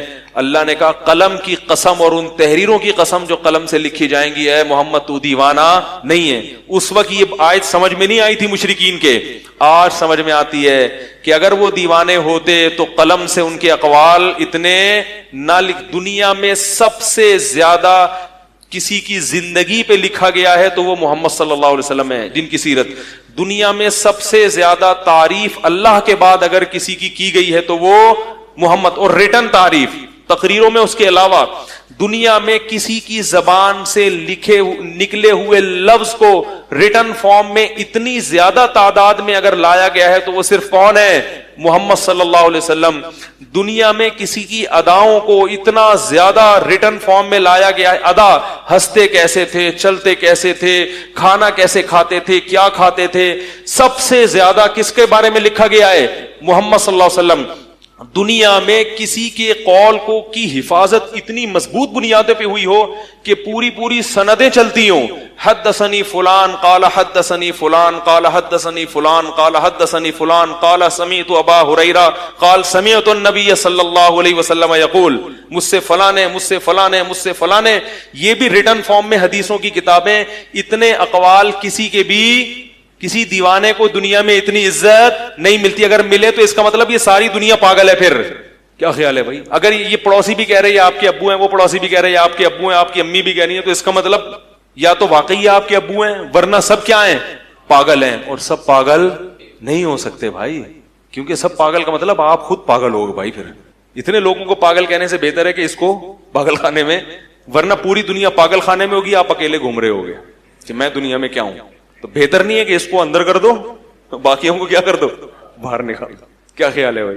پھر محمد صلی اللہ علیہ وسلم کی جو تحریریں محفوظ ہوئی ہیں، جن لوگوں نے نبی کی حدیث کو نقل کیا، ان لوگوں کے حالات زندگی بھی ریٹن فارم میں، بولو بھائی، محفوظ. قلم سے ان کی بھی سوانح لکھی گئی ہیں. تو اللہ نے فرمایا قلم گواہی دے گا اور اس کی تحریریں گواہی دیں گی کہ یہ مجنون نہیں ہے. کیا مطلب؟ یہ دلیل نقلی ہے. یہ کتابیں جو صدیوں سے چلی آ رہی ہیں، حدیث کی اور آپ کے اقوال کی اور آپ کے اداؤں کی، سب نقل کرتے چلے آ رہے ہیں. نقل کتاب سے بھی ہوتی ہے، ریٹن میں بھی، زبان سے بھی. یہ بھی اس بات کی علامت ہے کہ اتنے سارے لوگ غلط بات پہ جمع نہیں ہو سکتے، جبکہ ان کا مفاد بھی نہیں ہے. مفاد انکار میں ہے، کیونکہ انکار کرو گے تو شراب حلال ہو جائے گی. کیا خیال ہے؟ انکار کرو گے تو نماز کی چھٹی، رمضان کی چھٹی. محمد صلی اللہ علیہ وسلم کو نبی مانو گے تو 5 لاکھ حج پہ فرض لگانا پڑے گا. کیا 5-6 لاکھ روپے کم سے کم خرچہ ہے. داڑھی رکھنی پڑے گی، نماز پڑھنی پڑے گی، زکوٰۃ دینی پڑے گی. مسلمان صدقات و خیرات جو پورے سال کرتا ہے نا، اس کو ایک طرف رکھو اور پوری دنیا کے غیر مسلموں کی جو فنڈنگ ہے ان کو ایک پلڑے میں رکھو. مسلمانوں کی فنڈنگ 1000 گنا بڑھ جائے گی، کیونکہ وہ جو صدقات و خیرات ہے اس کا حکم کون دے رہا ہے؟ اللہ. صرف ایک بقرعید پہ جو مسلمان گوشت جانور ذبح کر کے گوشت کھلاتا ہے نا، وہ ایک طرف، اور غیر مسلموں کے پورے سال کے خرچے ایک طرف رکھو. تو یہ بقرعید پہ جو مسلمان خرچ کر رہا ہے، یہ خرچ کیا ہو جائے گا؟ بڑھ جائے گا. پھر زکاتیں جو نکلتی ہیں، صدقہ فطر، پھر وہ بچوں کے صدقے ہیں. بھائی اللہ نے مصیبت سے بچا لیا، بھائی غریب کو کھلا دو. پھر چلتے پھرتے ادھر سے دیکھا ہے نا ہم نے، تو بے دینوں کو بھی دیکھا ہے جو مسلمان ہیں، ادھر سے 5 روپے اس کی جیب میں ڈال دیے، ادھر سے 20 روپے اس کی جیب میں ڈال دیے، ادھر سے چپکے سے بھی دے رہے ہیں، علانیتاً بھی دے رہے ہیں. اتنا خرچ کیا جا رہا ہے. تو یہ محمد صلی اللہ علیہ وسلم کو اگر انکار کر دیں تو یہ سارا خرچہ کیا ہو جائے گا؟ بچ جائے گا. پھر بیوی بچوں پہ بھی خرچ کر رہا ہے مسلمان. یہ ٹینشنیں، بولو نا یار، بولتے ڈرو نہیں. یہ ٹینشن بھی کون اٹھا رہا ہے؟ مسلمان اٹھا رہا ہے. تو پھر اولاد بھی مسلمانوں کی زیادہ ہوتی ہے، تو باپ اپنے بچوں پہ بھی 8-8, 9-9, 10-10 بچوں پہ خرچ کر رہا ہے. غیر مسلم اولاد پہ بھی خرچ. ہاں، ان میں جو بہت ارب پتی ہیں وہ بناتے ہیں ٹرسٹ. میں یہ نہیں کہہ رہا خرچ ایسے کرتے ہی نہیں ہیں، وہ ٹرسٹ بھی بناتے ہیں. لیکن میرے بھائی، وہ جو ٹرسٹ بناتے بھی ہیں ان کو پتہ ہے ہمارے مرنے کے بعد کوئی اولاد تو ہے نہیں، کچھ بھی نہیں ہے. تو کیا کرنا ہے؟ ہمارے لیے صدقہ مشکل ہے، کیونکہ ہمیں پتہ ہے پیچھے اولاد بھی ہے، بیوی بھی ہے، بچے بھی ہیں، اور آگے ان کی ذمہ داری بھی ہے. پھر صدقہ کرو تو پتہ چلے گا. وہ جو ہے نا، وہ کون سا سافٹ ویئر کا مالک ہے، بل گیٹ سے پھر پوچھوں گا، وہ رنگی ٹاؤن میں ہسپتال بنا کے دکھا. بھائی تو تیری 4 بیویاں ہوں اور 18 بچے ہوں، پھر بنا کے دکھا. کیا خیال ہے؟ اور تیری آمدن اتنی ہو جتنی مسلمانوں کی ہوتی ہے. میں یہ نہیں کہہ رہا وہ اس نے بنا کے غلط کام کیا ہے. جو اچھا کام جو بھی کرے اس کو اپریشیٹ کرنا چاہیے. لیکن یہی چیز مسلمانوں کے پاس ہوگی تو مسلمان اس سے بھی سخاوت میں آگے ہوگا، حالانکہ اس کے پاس ذرائع اور وسائل کم ہوں گے. تو جب مفاد بھی نہیں ہے پھر بھی نقل کرتے چلے آ رہے ہیں، تو اتنے سارے لوگ جھوٹ پہ جمع نہیں ہو. پھر اس مذہب کی تعلیمات خود ایسی ہیں جو دلیل عقلی ہیں، عقلی دلیلیں. تعلیمات میں غور کرو گے تو وہ تعلیمات خود تمہیں لے کر جائیں گی کہ یہ مذہب درست ہے. طہارت سے شروع ہو رہا ہے. آخری بات بس یہ بیان ختم کرتا ہوں کہ بہت لمبی بات ہو گئی. اسلام شروع کہاں سے ہوتا ہے؟ صفائی سے. تبھی اسلامک لا جو لکھا ہے نا کتابوں میں، چاروں فقہ، حنفی ہوں، مالکی ہوں، شافعی ہوں، حنبلی ہوں، سب کا جو باب شروع ہوتا ہے کتاب الطہارہ سے. یعنی بچہ جب اسلامی قانون پڑھتا ہے تو سب سے پہلے کہاں سے شروع ہوتا ہے؟ لا، طہارت، پاک صاف. غیر مسلم جب اسلام قبول کرتا ہے سب سے پہلے اسلام اس کو کیا کہتا ہے؟ غسل کرو. تو تعلیمات شروع کہاں سے ہو رہی ہیں؟ پاکیزگی. اس دور میں اتنی پاکیزگی کی تعلیم جب دنیا صفائی کے لفظ سے بھی آشنا نہیں تھی، اور یہ تعلیم دینے والا ایک امی ہے جس نے کسی اسکول میں نہیں پڑھا، کسی یونیورسٹی میں، کسی مدرسے میں. عرب کی ایک بدو قوم میں وہ پیدا ہوا جو لوگ تعلیم اور تہذیب اور تمدن سے کوسوں دور تھے، اور وہ وہاں پانی بھی نہیں تھا. عرب میں آج بھی پیٹرول سستا ہے اور پانی مہنگا ہے. اس دور میں کیا حال ہوگا؟ اور اس دور میں ان کو 5 ٹائم وضو کرنے کا اور دانت صاف کرنے کا، ناک میں پانی ڈالنے کا، قضاء حاجت کے بعد استنجا کرنے کا، اور ہاتھ پانی میں ڈالنے کا حکم دیا جا رہا ہے. نبی نے فرمایا جب صبح اٹھ کے ہاتھ بالٹی میں ڈالو تو پہلے 3 دفعہ اس ہاتھ کو دھو، اس کے بعد پانی میں ہاتھ ڈالو. عرب کہہ سکتے تھے اتنا پانی کہاں سے لائیں بھائی؟ کیا خیال ہے بھائی؟ پہلے نبی نے فرمایا ہاتھ کو دھو، اس کے بعد، حالانکہ ہاتھ کے گندا ہونے کا یقین نہیں ہے، احتمال ہے کہ رات، حدیث میں آتا ہے این باتت یدہ، اسے پتا نہیں ہے تمہارے ہاتھ نے رات کہاں گزاری ہے، اس احتمال پر کوئی گندگی نہ لگی ہو. فرمایا برتن میں ہاتھ مت ڈالو، پہلے ہاتھ کو 3 دفعہ دھو، اس کے بعد فلا یغمسن یدہ حتی یغسلها 3. یہ قدوری جو ہے نا فقہ کی کتاب، اس میں سب سے پہلے یہ مسئلہ بیان کیا جاتا ہے، پانی میں ہاتھ ڈالنے کا طریقہ کیا. یہ عرب کے بدوؤں کو سکھا رہے ہیں محمد صلی اللہ علیہ وسلم. پتہ چلا یہ خود نہیں سکھا رہے، کون سکھا رہا ہے؟ اللہ. وَثِيَابَكَ فَطَهِّرْ، اپنے کپڑوں کو پاک رکھو. تو یہ اسلام میں خود غور کرو گے تو یہ دلیل عقلی ہے. جو غور کرنے پر نتیجے تک پہنچو گے، غور نہیں کرو گے تو جس گھر میں پیدا ہو گئے پھر وہی ہو گئے. کیا خیال ہے؟ ہندو میں پیدا ہو گیا، عیسائی میں. وہ کہتا ہم نے، وہ بس ایک ہی جواب ہے، اگر اللہ نے ہمیں مسلمان بنا تو ہندوؤں میں کیوں پیدا کیا؟ ایک عیسائی مجھے کہہ رہا تھا کہ اگر اللہ کو اسلام ہی پسند تھا تو مجھے عیسائیوں میں کیوں پیدا کیا، لہذا میں تو عیسائی رہوں گا. میں نے کہا اس کا مطلب اگر چوروں میں پیدا ہوتے تو کیا رہتے؟ پھر چوریاں ہی کرتے. اگر میں یہ نہیں کہہ رہا کہ عیسائی چور ہوتے ہیں، یہ مقصد نہیں ہے. مطلب یہ کہ آپ دلیل اس کو بنا رہے ہو کہ میں جس گھر میں پیدا ہو گیا تو بس، ایسا نہیں ہوتا. عقل استعمال کرنی پڑے گی. تو قیامت کے دن مشرکین یا کافر کیا کہے گا؟ لو کننا نسمع، ہم دلیل نقلی سے کام لیتے، او نعقل، یا عقلی سے کام لیتے تو ہم آج جہنم کی آگ میں نہ جاتے. ہم نے تو دلیل عقلی اور نقلی سے کام تو لیا، مگر ان چیزوں میں جن کا تعلق ہمارے پیٹ سے تھا، رزق سے تھا، ان میں تو بڑے دلائل کے تانے بانے لگائے. لیکن جن چیزوں کا تعلق اللہ تک پہنچنے سے تھا اور حق سیدھے راستے کو پہچاننے سے تھا، اس میں ہم نے نہ عقل سے کام لیا اور نہ کانوں کو ہم نے استعمال کیا. تبھی قرآن کہتے ہیں ان کے کانوں میں ٹاٹ لگ گئے ہیں اور ان کی عقلوں پہ پردہ پڑ گیا ہے. کیونکہ کان استعمال کرنا چھوڑ دے تو سننے کی صلاحیت ختم، اور عقل استعمال کرنا چھوڑ دی تو سمجھنے کی صلاحیت ختم. اللہ تعالی ہمیں اس دن کے آنے سے پہلے سننے کی بھی توفیق عطا فرمائے اور سمجھنے کی بھی. وہ دے دیں سوالات کی پرچیاں. جو حضرات جانا چاہیں جا سکتے ہیں، وقت بہت زیادہ ہو گیا ہے، اور جو بیٹھنا چاہیں وہ بیٹھ بھی سکتے ہیں، لیکن اب آپ کی اپنی مرضی پر ہے. ٹھیک ہے نا؟ اب یہ بیان ختم ہو گیا کیونکہ وقت بہت زیادہ ہو جاتا ہے، بہت سے لوگ دور دور سے آتے ہیں، پریشان ہو جاتے ہیں. تو جو جانا چاہیں بالکل اجازت ہے، اور جو بیٹھنا چاہیں ان کو بھی اجازت ہے. ہمارے یہاں جب دعوت ہوتی ہے تو کچھ لوگ اکٹھے ہو کر گانا چلاتے ہیں، تو کیا اسی وقت روکا جائے یا موقع دیکھ کے وہاں سے اٹھنا واجب ہے؟ معلوم یہ کرنا تھا قرآن کی روشنی میں اللہ تعالیٰ نے انسانوں سے مذکر اور مؤنث کے علاوہ بھی کوئی جنس پیدا کیے یا نہیں، جیسے کہ مخنث، ہجڑا، خسرا وغیرہ پیدا کیے ہیں. بھائی وہ تو نظر آ رہے ہیں، تھوڑے تھوڑے ہیں، زیادہ نہیں ہیں. لوگ کہتے ہیں جب داڑھی فرض نہیں تو اس پر اتنا زور کیوں لگاتا ہے مولوی؟ کیا بغیر داڑھی والا مسلمان جنت میں نہیں جائے گا؟ بھائی داڑھی فرض ہے، نبی کا حکم ہے، خالف الیہود والنصارى اعفوا اللحى وقصوا الشوارب، حکم دیا آپ صلی اللہ علیہ وسلم نے. باقی جنت میں نہیں جائے گا یہ نہیں ہم فتویٰ لگاتے، بس یہ کہ برا عمل ہے. باقی اللہ کسی کو بخش دے تو ہمیں کوئی وہ نہیں ہے، لیکن ہے جہنم میں لے جانے والا عمل. سمجھ میں آ رہی بات؟ ایسے ہی ہے جیسے آپ ریڈ سگنل توڑ دیں تو چالان، قانون تو یہی کہ کٹے گا، لیکن اگر وزیر اعظم آپ کو چھوڑ دے تو کیا خیال ہے؟ تو اللہ اگر چھوڑ دے تو اچھی بات ہے، لیکن بڑا گناہ ہے. ایک خاتون کا سوال ہے کہ میرے گھر والے مجھے بے پردہ محفلوں میں لے جاتے تاکہ رشتے میرے لیے. غلط بات ہے. یہ آج کل خواتین ایسا کرتی ہیں, اپنی بچیوں کو بے پردہ محفلوں میں لے کے جاتی ہیں تاکہ لوگ ان کو دیکھیں پھر رشتے بھیجیں. تو یہ طریقہ غلط ہے. رشتے منگوانے کا یہ طریقہ غلط. مفتی صاحب ذہن, پھر اس کا آلٹرنیٹ کیا ہے وہ ابھی ٹائم نہیں ہے. مفتی صاحب ذہن کمزور ہے, کوئی وظیفہ ہے نسخہ؟ بادام کھایا کریں میرے بھائی. بادام جو ہے نا رات کو پانی میں بھگو کے رکھتے ہیں, صبح خوب اچھی طرح چبا کے کھائیں. بادام کم چبا کے کھاؤ گے فائدہ نہیں ہے, بہت زیادہ اس کو چبانا پڑتا ہے, اس کا تیل نکال دو پھر بادام کا فائدہ ہے. اور بادام سے بہتر کوئی خشک میوہ ہے نہیں اتنی اور ہاں دماغ کے لیے اخروٹ کھائیں. اخروٹ دماغ کے لیے سب سے بہتر میں. دیکھو اللہ نے بنائی بھی اس کی شکل دماغ جیسی ہے, دماغ کے لیے اخروٹ کھایا کرے. اور ویسے آج کل جو دماغ کمزور ہے نا اس کی وجہ اخروٹ کی کمی نہیں ہے بلکہ دماغ استعمال ہی نہیں کرتے. جو چیز انسان کی استعمال نہیں ہوتی وہ کمزور ہو جاتی ہے. آپ چلنا چھوڑ دیں گے تو ٹانگیں کیا ہو جائیں گی؟ کمزور. چاہے روزانہ دودھ پیئیں, دہی پیئیں, چربی بھی کھائیں تو بھی فائدہ نہیں ہوگا, چلنا پڑے گا. ہاتھوں سے وزن اٹھانا چھوڑ دیں تو ہاتھ کیا ہو جائیں گے؟ کمزور. چاہے کچھ بھی کھا لیں. تو اسی طرح دماغ سے سوچیں گے نہیں, مشکل چیزیں حل نہیں کریں گے تو دماغ انسان کا سونے لگتا ہے, وہ کام کرنا بولو بھائی چھوڑ دیتا ہے. تو دماغ کو بھی کچھ مفید کاموں میں کھپائیں, سوچیں.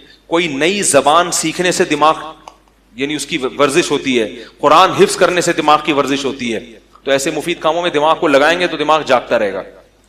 جو ڈاکٹر ہے نا جو نفسیات, وہ ایک دماغ کی ورزش بتاتے ہیں. گھڑی کو الٹا رکھ کے دیکھیں ٹائم کیا ہو رہا ہے, تو جیسے نا دماغ لگتا ہے اس میں. اس سے بھی دماغ کی کیا ہوتی ہے؟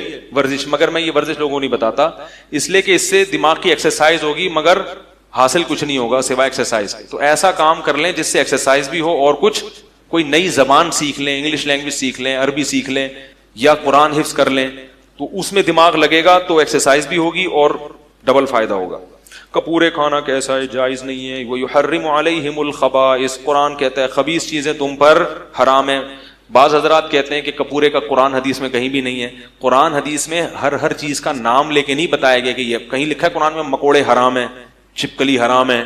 تو خبائث جو چیزیں ہیں وہ خود بخود کیا ہیں؟ ناجائز ہیں. تو یہ کپورے بھی کھانے کی چیز نہیں ہے کیونکہ یہ پیشاب کی جگہ ہے, یہاں پیشاب جمع ہوتا ہے آ کے, اور بھی جو غلیظ رطوبات ہیں.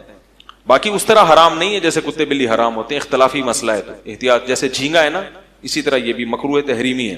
اگر یوٹیوب پر فنی ویڈیوز بنائی جائیں تو صحیح ہے یا غلط؟ اور اس سے فنی ویڈیوز میں اگر کوئی بے حیائی نہیں ہے تو جائز ہے, اور اس سے جو ارننگ ہوگی وہ بھی جائز ہے. مفتی صاحب میں ایک پرائیویٹ ادارے میں ملازم رہتا ہوں بھائی, تھکا ہوا ہوتا ہے نا, ذرا اسپیڈ میں پڑھ رہا ہوتا ہوں میں, ناراض نہ ہوا کریں آپ لوگ. صاحب مجھے کہنے یار سمجھ میں نہیں آتا سوال, تو جواب سے سوال سمجھ جائیں گے خود بخود. جب جواب دوں گا تو سمجھ جائیں, اس سے دماغ کی ورزش بھی ہوگی, بادام کھانے کی ضرورت بھی نہیں پڑے گی. ٹھیک ہے. مفتی صاحب میں ایک پرائیویٹ ادارے میں ملازم رہتا ہوں, سیٹ ہوں, اور میری 26 سال گھر والے میں شادی کہتے ہیں ہمارے خاندان میں میری شادی ہے 30 سال سے 25 سال تک, یا پھر کہتے ہیں مطلب یہ ہے کہ میرے گھر والے شادی نہیں کر رہے. بڑا لمبا خط ہے, خلاصہ میں سمجھ گیا. تو بھائی کر کے بتا دو کہ ہو گئی ہے, اس کے علاوہ کوئی آپشن نہیں. اگر اپنا کما رہے ہو تو اس گھر والے نہیں کرتے آج کل. کمپیوٹر ڈاؤن لوڈ کر سکتے ہیں. پاکستان میں سنا ہے یہ بڑا گمبھیر مسئلہ, میں نہیں بتا رہا اس کا جواب, اور کچھ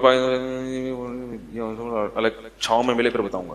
میں آپ سے بہت متاثر ہوں اور آپ کا شاگرد بننا چاہتا ہوں, مگر میں پورا وقت دین پر نہیں لگا سکتا کیونکہ اکلوتا ہوں. بھائی تبلیغ میں چلے جاؤ. کیا آپ JTR میں کسی قسم کا شارٹ کورس وغیرہ کرواتے ہیں؟ ابھی نہیں. آپ تبلیغ میں نکل لو. تبلیغ بہترین خانقاہ ہے, 3-4 مہینے لگاؤ, بہت اچھا ماحول ملتا ہے. کیا یہ بات ہے کہ پرندے پالنے سے جو آفت آتی وہ ہم وہ لوگوں میں یہ مشہور ہے, ایک سطر پڑھ کے میں سمجھ جاتا ہوں کیا پوچھا ہے. لوگوں میں یہ مشہور ہے کہ ہم جب جانور پالتے ہیں تو جو بلائیں آتی ہیں وہ جانور اپنے اوپر لے لیتے ہیں. یہ غلط ہے, اس کی کوئی حقیقت نہیں ہے. بلی مری بھی پڑی ہو, کہتے ہیں شکر ہے آج ابا مرنے والے تھے لیکن اس کے بدلے میں کون مر گئی؟ بلی مر گئی. تو ایسی بات نہیں ہے. البتہ جانور پالنے سے جو آپ اس کو کھلائیں گے پلائیں گے اس کا ثواب آپ کو ملے گا, اس لیے جانور پالنا چاہیے. لیکن کون سے جانور؟ بلی پالنا بھی جائز ہے. حضرت ابو ہریرہ کا نام ہی ابو ہریرہ, ہرہ عربی میں بلی کو کہتے ہیں, ہریرہ بلی کے بچے کو کہتے ہیں. ان کا نام ہی اس لیے پڑ گیا تھا کہ وہ بلیاں پالتے تھے. بلی پالنا بھی جائز ہے, لیکن جب پالنا ہی ہے تو وہ جانور پالیں جس کا انسانیت کو فائدہ ہے. بعض ملکوں میں یورپ کے یہ حکومت کی طرف سے ان کو پروموٹ کیا جاتا ہے کہ آپ مرغیاں بھی پالیں, بکریاں بھی پالیں, جانور بھی پالیں, کیونکہ یہ 4 قسم کے جانور انسان کے لیے بہت مفید ہیں. ان کی نسل بڑھے گی, ان کو لوگ پالیں گے تو لوگوں کو کیا ہوگا؟ فائدہ. اونٹ, گائے, بکری اور دمبا, اور مرغیاں بھی ہیں, تو یہ پالا کریں. اس میں اللہ نے بہت برکت رکھی ہے. پیغمبروں کی سنت بھی ہے بکریاں چرانا. تو بکری پالیں, اس کا دودھ پئیں, دمبی پالیں, اس کا دودھ پئیں, اس سے بچے پیدا ہوں گے, وہ بڑے ہوں گے, گوشت کھائیں یا بیچیں. بکرا آپ لے کے پال لیں, 1 سال کے بعد ایسا خاندانی, ایسا مہنگے داموں بکتا ہے جیسے کمیٹی نکل گئی ہو آپ کی. بہت فائدہ ہے اس کا. ہمارے ایک دوست ہیں, بقرعید سے 2 دن پہلے بکرے کا بچہ خرید کے پالتے ہیں, اور جب بقرعید کا وقت آتا ہے اسے بیچ کے موٹا تازہ بیل لے کر آتے ہیں. ٹھیک ہے نا, کیونکہ بکرا اتنا مہنگا بکتا ہے کہ اس میں, ہاں وہ بیل زیادہ خوبصورت نہیں ہوتا, وہ حسن کے پھر ورنہ بہت پیسے ہوتے ہیں نا بقرعید میں بیلوں کے, تو وہ گوشت کے لحاظ سے قربانی اچھی ہو جاتی ہے, گھر میں گوشت بہت آ جاتا ہے. تو کچھ بھی کریں, قربانی کر دیں اس کی. اور اس کا جانور پالنے کا ایک فائدہ یہ بھی ہوتا ہے کہ اس سے انسان میں تواضع پیدا ہوتی ہے, تکبر ختم ہوتا ہے. تیسرا فائدہ, ایک تو معاشی لحاظ سے فائدہ, دوسرا تواضع, تیسرا انسان کو ذہنی سکون ملتا ہے. حقیقت ہے ان جانوروں میں اللہ نے کچھ خاص برکت رکھی ہے. جب آپ پالتے ہیں, ان کو کھلاتے ہیں, ان کا پیٹ بھرتا ہے, ان کا دودھ, تھوڑے دن تو آپ کا 3 پیس سوٹ اور ٹائی جب ہوگی تو آپ کہیں گے یہ کیا ہے, ایکچولی یہ میں میری بالکل اس کے خلاف ہے یہ جو ہے نا, یعنی میں اتنا بڑا آفیسر اور یہ بکری کا دودھ نکال رہا ہوں اور یہ. لیکن آپ 1 مہینہ کر کے دیکھیں, آپ کو مزہ آئے, کیونکہ جو نیچر ہے نا اس کا کوئی آلٹرنیٹ. پتا ہے جو دماغی مریض ہو جاتے ہیں نا, ان کو بعض نفسیاتی ڈاکٹر یہ مشورہ دیتے ہیں کہ آپ بکری پالیں, گائے پالیں, تاکہ آپ کا دماغ ان چیزوں میں لگے اور ٹینشن آپ کی, ورنہ آپ نہیں پالیں گے نا تو کیا ہوگا, سارا دن یار میں کروڑ پیسے کما لوں, میں کیسے امریکہ چلا جاؤں, اسی میں لگا رہتا ہے آدمی, اور وہ دماغ آہستہ آہستہ خراب ہو جاتا ہے.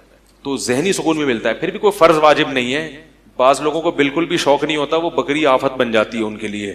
ٹھیک ہے, تھوڑا سا خود بھی شوق ہونا چاہیے. نہیں ہے تو پیدا کریں, پھر بھی نہیں پیدا ہو رہا تو رہنے دیں, کوئی فرض واجب نہیں ہے. ایسا نہ ہو کہ لا کے گھر میں لان میں, اور کوئی جگہ بھی ہونی چاہیے اس کے لیے نا, چھت پہ رکھیں. ایسا نہ ہو کہ گھر میں جو ہے نا بیٹھک میں لا کے بھینس کڑی کر دیں, گھر والوں سے پھڈے ہو رہے ہیں آپ کے. کوئی جگہ بھی ہونی چاہیے کچی, نہیں ہے تو چھت پہ مٹی ڈال کے بھی کچی جگہ بن جاتی ہے, وہاں بھی پالے جا سکتے ہیں.